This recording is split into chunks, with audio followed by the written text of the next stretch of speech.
Ano lang yung dalawa ng video.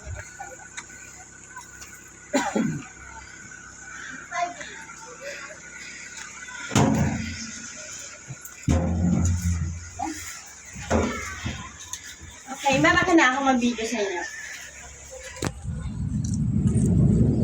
Okay, nandito po kami sa may cable car ng Ilagan San Joli.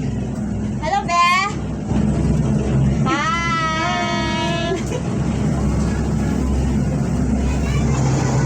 And, so, may haba po siyang 350 meters papunta doon sa kabilang bundok.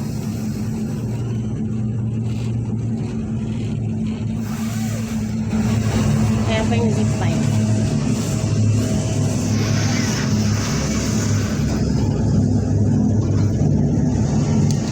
So yan na yung stay na doon po. Nagkapagmamaistamado. Hi. Say hi. Are you scared? You're scared?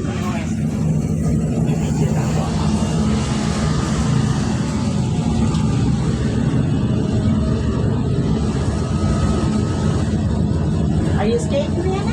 No. You are not. Brave You yan. are brave and strong. Kaya dyan po tayo galing kanina sa baba, ma'am.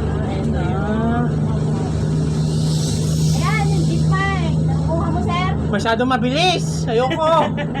Ang bilis, masyado. Pa-incline kasi, sir, pag ganon.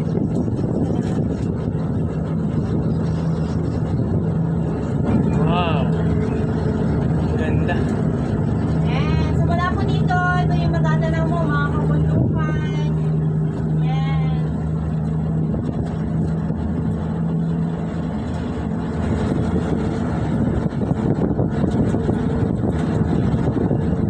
Kailan pa una tong ano na to? Over po to. Matagal na to, sir. More than 30 years na siya nag-operate. Oh. Hello na po. Ilang generation na po ng mga city mayor ay naupo. Pero kay Mayor J. Diaz po kasi talagpo sa 2016. And so mula po dito ngayon, makikita mo kung tatanong mo ang city proper. Ayun po siya sa kabila. Ah, yun. Doon tayo galing. Apo. Ayan. So ito po yung nagpa-take off ng zipline sa sasabay din po sila sa atin. Okay. I want to sit with